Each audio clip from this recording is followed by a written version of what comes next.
Hey guys, a very good day to you all. In this video, we will understand what is an ionic bond, which is also known as electrovalent bond. And we will understand this concept along with the formation of sodium chloride and calcium chloride. And to understand these topics, let's move on to my book. So guys, if I tell you all directly the definition of an ionic bond, then you won't be understanding anything and that doesn't make any sense, right? So what I'm going to do is that I'm going to give you all one example, and with the help of that example, I'm going to help you all understand what is an ionic compound. Okay? So let us consider an example of ionic bond during the formation of sodium chloride, which is nothing but NaCl. Now obviously, for during the formation of an sodium chloride, you require a sodium atom and you require a chlorine atom. So let us write the electronic configuration of an sodium atom. Now to write the electronic configuration, you first must know what is the atomic number of sodium. Okay, so the atomic number of sodium is nothing but Z. We represent an atomic number by Z, so it is equals to 11. So now we know that the atomic number of sodium is 11. So we will write the electronic configuration of sodium as 1s2, 2s2, 2p6 and 3s1. Now guys, if you do not know how to write this electronic configuration, I have already uploaded a separate video on this. You can find a link in the description box below, or you can simply click on this I button which is present on the right top corner of your screen. Okay, so now we have written the electronic configuration of sodium, and we also require a chlorine atom. Am I right? So let us write the electronic configuration of chlorine as well. Now to write the electronic configuration of chlorine, you must be knowing what is its atomic number. So the atomic number of fluorine is nothing but 17. Okay, so its electronic configuration will be 1s2, 2s2, 2p6, 3s2 and 3p5. Okay, so now we have got the electronic configurations of both sodium as well as chlorine. Okay, now let us draw the diagram of how a sodium atom will look like. Okay, so first of all I will draw a nucleus, and guys, can I say inside this nucleus there will be 11 protons present. Why 11 protons? Because the atomic number of sodium is 11, so 11 protons will be present along with the neutrons. Okay, so now in the first energy level, as you can see over here, in the first energy level there are 2 electrons present. Okay, so I will draw the 2 electrons. Now in the second energy level,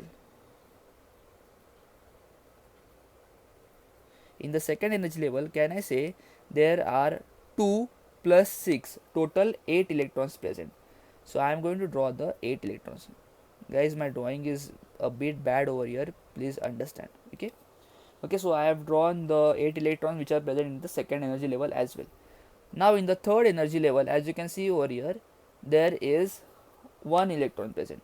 So I draw the third energy level,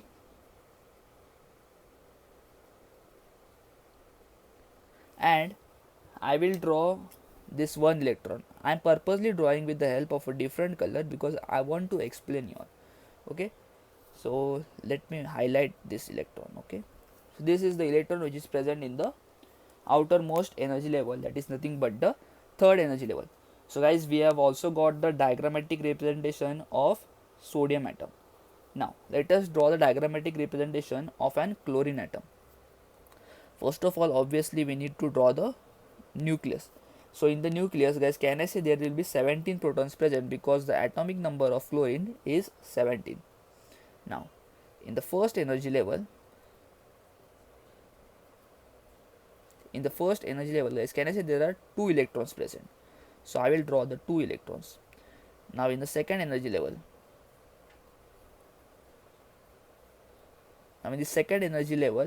there are 2 plus 6, total 8 electrons present.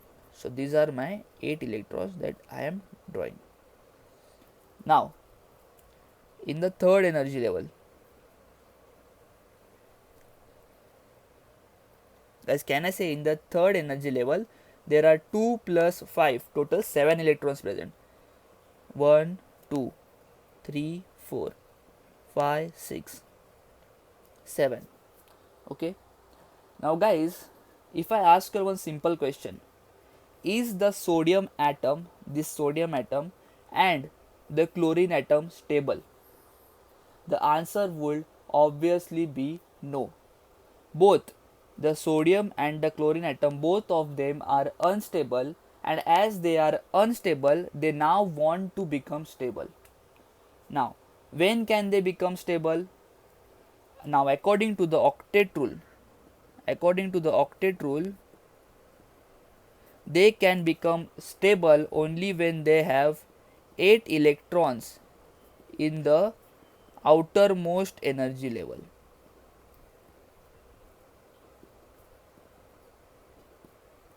Let us see. Sodium has only 1 electron in the outermost energy level, whereas chlorine atom has 1, 2, 3, 4, 5, 6, 7 electrons in the outermost energy level. So guys, can I say that this chlorine atom requires 1 electron?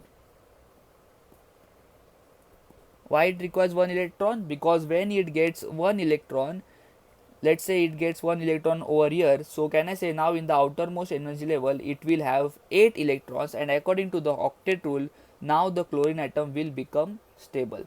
So here the chlorine atom requires 1 electron. Now what about the sodium atom? The sodium atom has only 1 electron, so it requires 7 more electrons. But who is going to give it 7 more electrons? So instead of taking 7 electrons, what this sodium atom is going to do is that this sodium atom will give away this 1 electron. Okay, understand, this sodium requires 8 electrons in the outermost energy level, but it has only 1 electron. So can I say that it requires 7 more electrons? So instead of getting 7 more electrons, it is going to give this 1 electron that is present in the outermost energy level. Now after it gives this 1 electron in the outermost energy level, guys, can I say that now the sodium atom has only 2 energy levels present, and automatically this second energy level becomes your outermost energy level. And guys, can I say that this second energy level has now 1, 2, 3, 4, 5, 6, 7, 8 electrons present. So it has now become stable. If I have not understood, let me repeat it once again, because understanding this concept is important. See, according to the octet rule, there must be 8 electrons in the outermost energy level in order to become stable. But sodium has only 1 electron. Now it has two options. Either it can get 7 electrons or it can give away this 1 electron. So this sodium atom is going to give away this 1 electron. Now when it gives away this 1 electron, automatically there will be no electrons present in the third energy level. So guys, can I say that now your second energy level becomes your outermost energy level, and in the second energy level we know that there are already 8 electrons present. So this is how the sodium atom will become stable. Okay, now it's okay, we have understood that it will lose this 1 electron, but after losing this 1 electron, where will this electron go? This 1 electron will be taken up by this chlorine atom, because as we know that this chlorine atom requires 1 electron to complete 8 electrons in its outermost shell. So now the new diagrams of sodium and chlorine atom will be somewhat like this. See, the nucleus containing 11 protons. Now the first energy level containing 2 electrons, okay, as you can see over here, and the second energy level having 8 electrons.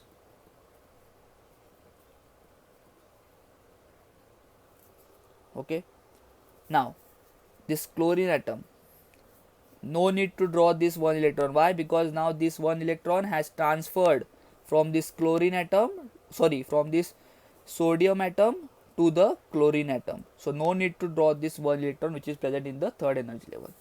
Now for the chlorine atom, in the nucleus there are 17 protons present. In the first energy level there are 2 electrons present. In the second energy level, can I say there are 8 electrons present? Can you see over here? And in the outermost energy level,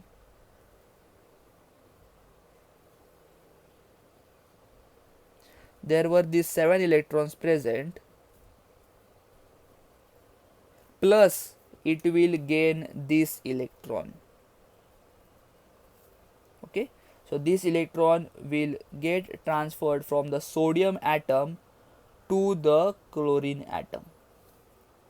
Now let us see what is the effect of this. See, this is your sodium atom and this is your chlorine atom. Now what happens due to this is that, see, sodium has 11 protons, but now it has 10 electrons. You can count, see, 1, 2, 3, 4, 5, 8 and this 2, 10. Now due to this, what happens is that, can I say that it has one extra proton? See, it has one extra proton as compared to the electrons. And as we all know that protons are positively charged. Now since it has one extra proton, which means that it has one extra positive charge. So therefore the charge on the sodium will be plus. You can write it as simply plus, or you can write it as +1 also. Okay, understood? Now for this chlorine atom, there were 17 protons, as you can see over here. Now also there are 17 protons present in the nucleus, but now it has 18 electrons present. You can count if you want to. Now due to this, guys, can I say that it has one extra electron, as you can see over here. Now since it has one extra electron, or you can say, you cannot say one extra proton, because you can either say that it has one more proton as compared to the electron.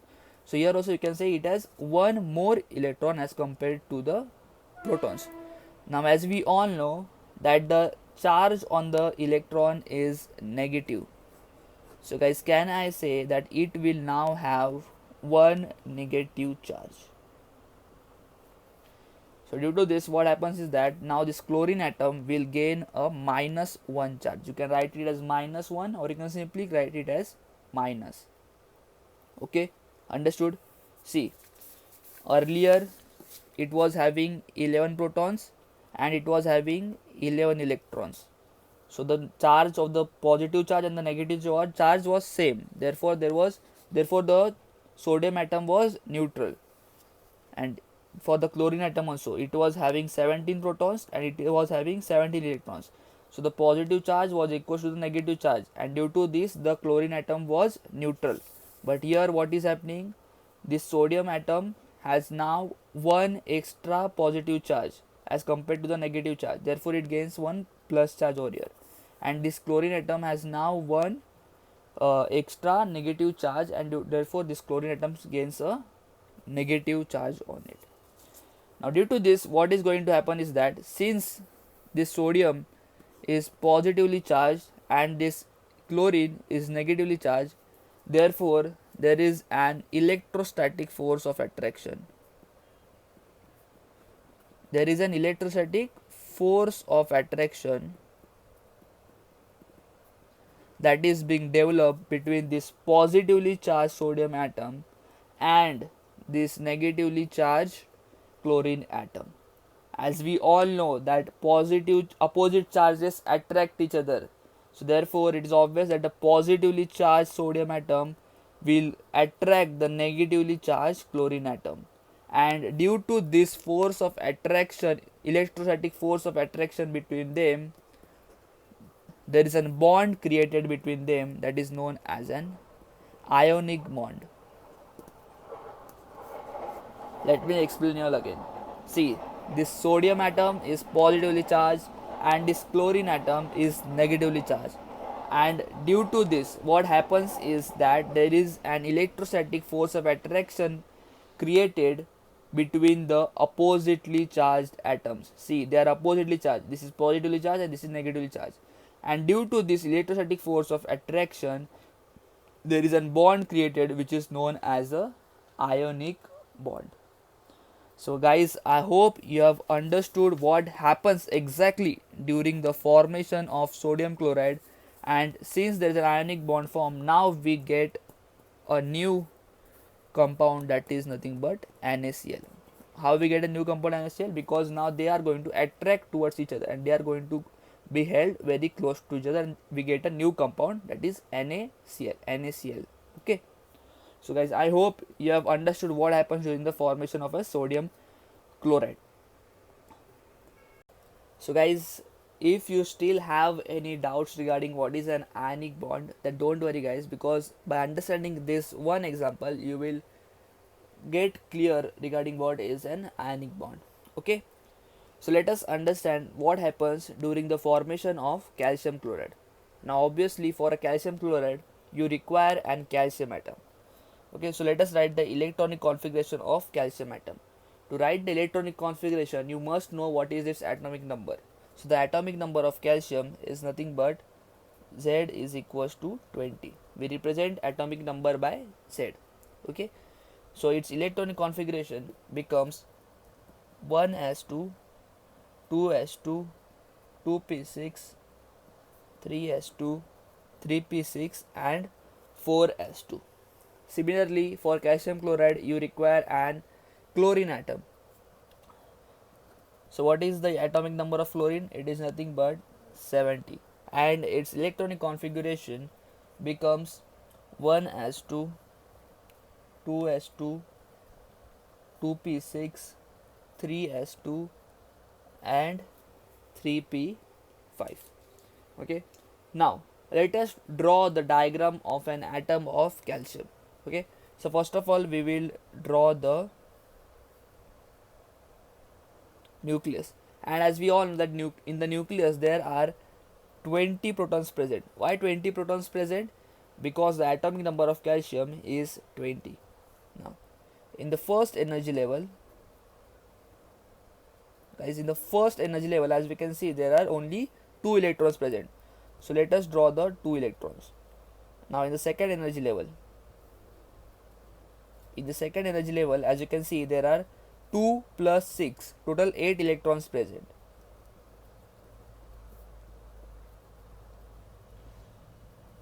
And in the third energy level, as you can see over here, there are 2 plus 6, again 8 electrons present. And in the fourth energy level,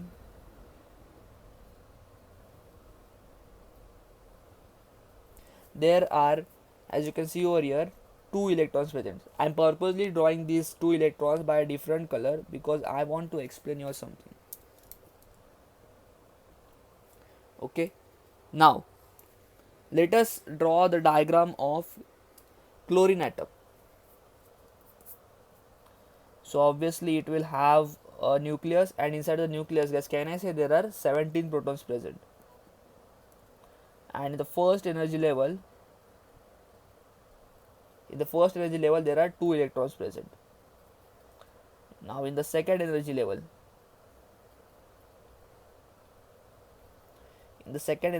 guys, can I say there are 2 plus 6, total 8 electrons present. And in the third energy level,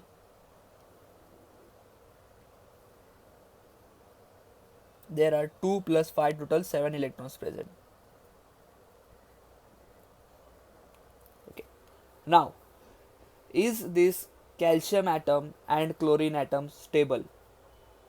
The answer would obviously be no. Both the calcium atom as well as the chlorine atom, both of them are unstable. Why are they unstable? Because as we all know, according to the octet rule,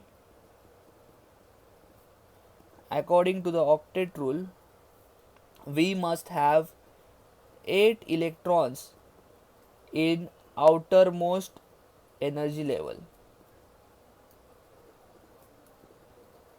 And if you observe the calcium atom, it has 1 and 2 electrons in the outermost energy level, and this chlorine atom has 7 electrons in the outermost energy level. So guys, since both of them are unstable, they want to now become stable. So how can they become stable? It is obvious that chlorine will become stable if it gets 1 electron. Okay, so if the chlorine atom gets 1 electron, let's say it gets 1 electron over here. So now guys, can I say that it has now 8 electrons in the outermost energy level? Only if it gets 1 electron. So guys, can I say that the chlorine atom requires 1 electron? Whereas if you observe a calcium atom, now you might say that the calcium atom requires 6 electrons so that it gets 8 electrons in the outermost energy level.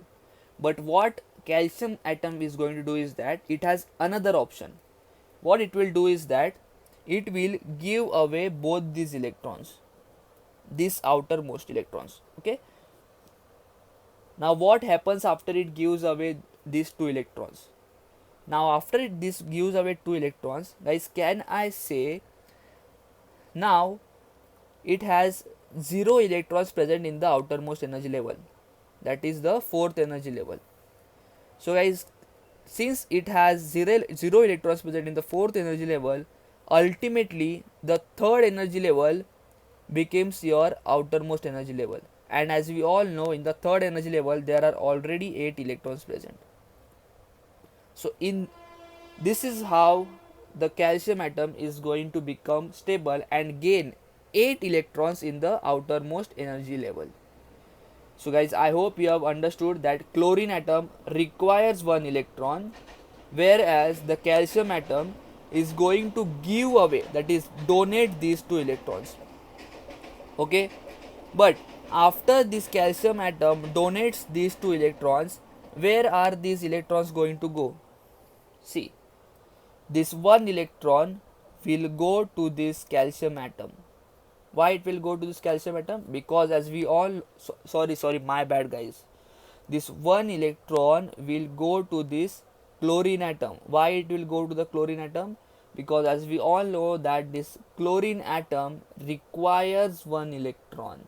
So the electron that is being donated by this calcium atom, this electron will go to the chlorine atom because chlorine atom wants 1 electron. But what about this electron? Where will this electron go? So to take this electron, what we are going to do is that we are going to consider 1 more chlorine atom.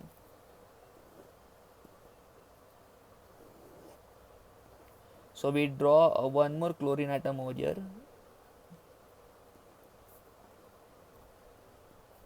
My handwriting is really bad. So drawing is really bad, guys. Okay. So we are drawing 1 more chlorine atom. This is a chlorine atom, okay, which has 7 electrons in the outermost energy level. So what is going to do? It requires 1 more electron. Now since it requires 1 more electron, what is going to happen, guys? This electron will be taken away by this chlorine atom. So guys, as you can see over here, both the 2 electrons lost by the calcium atom are taken by 2 chlorine atoms. So 1 calcium atom is losing 2 electrons and those 2 electrons are taken by 2 chlorine atoms. So now let us see what will be the new diagrams of this calcium as well as chlorine atoms. Okay, so for that, See, first of all, let us draw this calcium atom. See, it has 12 protons in the nucleus. Then in the first energy level, see, the first energy level, it has 2 electrons. In the second energy level, as you can see, it has 8 electrons present. And in the third energy level,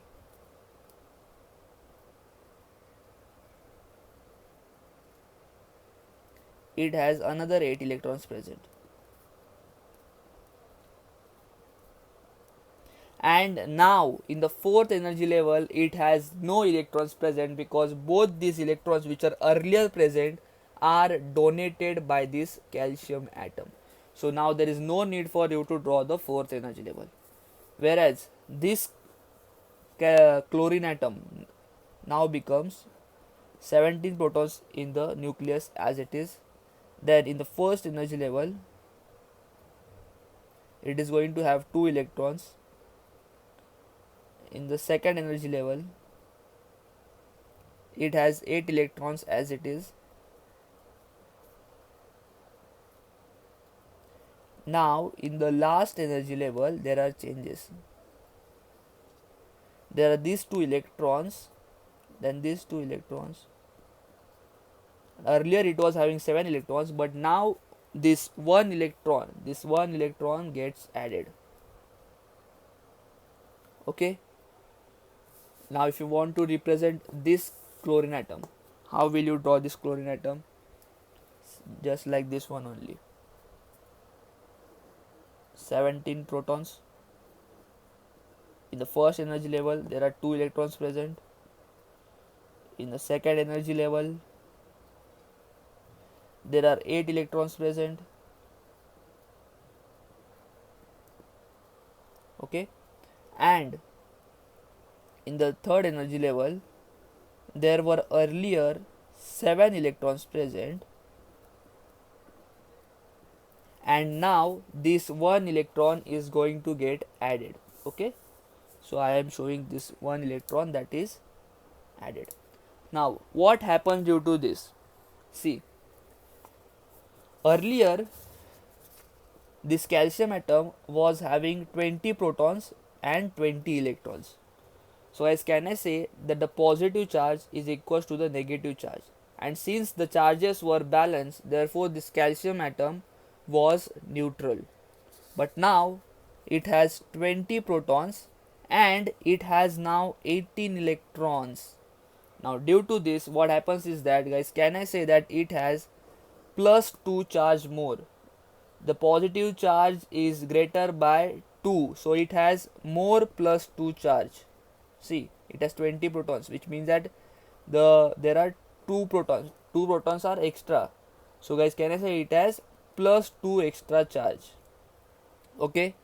Therefore, this calcium atom now becomes Ca plus 2. Okay. So it will have now positive 2 charge over here. Okay.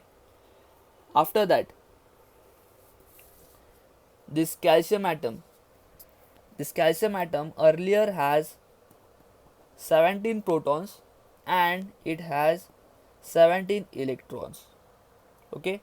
Now since the positive charge is equal to the negative charge, therefore this calcium atom was neutral. But now what is happening over here? Now it has 17 protons, but it has now 18 electrons. So guys, can I say that the negative charge has increased? So minus 1. So since the electron has increased, therefore the negative charge has increased. So as can I say that now the charge is exceeded by minus 1. So now our chlorine atom becomes minus Cl minus, or you can write it as Cl minus 1. That is one and the same. Okay. Now for this chlorine atom, same thing is happening. It has now 17 protons and 18 electrons. So as can I say that the charge has now exceeded by minus 1. See, 1 electron extra, so minus 1 extra. So this Cl minus 1. Now see what happens is that we now have, let me represent over here, Ca plus 2, we have Cl minus, and we have Cl minus. Okay, now as we all know that opposite charges attract each other. See, this calcium is positively charged and both of them are negatively charged. So since the opposite charges attract each other, therefore guys, can I say that there is an electrostatic force of attraction? Electrostatic force of attraction between the positively charged Ca plus 2 atom and the negatively charged Cl minus ions. Okay, so the Cl minus ions are going to get attracted towards this Ca plus 2, and a bond is formed, and this bond is called as an ionic bond. So this bond, see, all three of them are coming together. See, let's say these are Cl minus, Cl, this is also Cl minus, this is also Cl minus, and this is Ca plus 2. So they all will get joined together. See, now since there is a bond developed between them because of the electrostatic force of attraction, and that bond is nothing but your ionic bond. So guys, I hope you have understood what happens during the formation of a calcium chloride and why we get CaCl2, why we require 2 chlorine atoms. That is the most important point over here. And I hope you have understood what is an ionic bond as well. So guys, now after understanding the examples of formation of sodium chloride and calcium chloride, I think now it is the right time for us to define what is an ionic bond. Okay, so the definition says that when the electronegative difference between the two atoms is large. Now what is the meaning of this? In our example, sodium is less electronegative and this chlorine is highly electronegative, and therefore can I say that the electronegativity difference between them is high. Okay, so the electronegative difference between them is large. So this is what the definition says. They can attain octets. They can attain octets means what? They can attain octets means what? They can get 8 electrons in the outermost shell. Octets means 8 electrons in the outermost shell. By the complete transfer. See, as you can see over here, this electron is getting completely transferred to this chlorine atom of one or more electrons. Here one electron was getting transferred, but as you have seen in the formation of calcium chloride, there were 2 electrons getting transferred. So there can be 1 electron getting transferred or more than 1 electron that can get transferred from one atom to the other atom, that we obviously know. As you can see over here, the electrons getting transferred from calcium to chlorine, and here the electrons were getting transferred from sodium to chlorine, and can be linked together by attractive force of attraction. Attractive force, as you can see that there is an attractive force that is being developed. There is an electrostatic force of attraction that is being developed between the ions, that are the positively charged ions and the negatively charged ions, and they are linked by the attractive force known as the ionic bond. As I have mentioned earlier that there is an electrostatic force of attraction. Where is that gone? Okay. So as I mentioned earlier, there is an electrostatic force of attraction that is being developed, and due to this electrostatic force of attraction, there is an bond formed, and that bond is nothing but known as your ionic bond. Okay, so this is what definition says, and can be linked together by the attractive force, and this attractive force known as ionic bond, or also known as electrovalent bond. Okay, so the linking together by attractive force is known as ionic bond or electrovalent bond. So if I had shown you all this definition in the start of the video, you would have just skip the video, because I know that you won't understand this until unless you understand the examples. So guys, if you like this video, then please do not forget to subscribe to our channel and go check out my channel where I have uploaded chemistry as well as physics videos. They might be helpful for you. And guys, thank you for watching this video.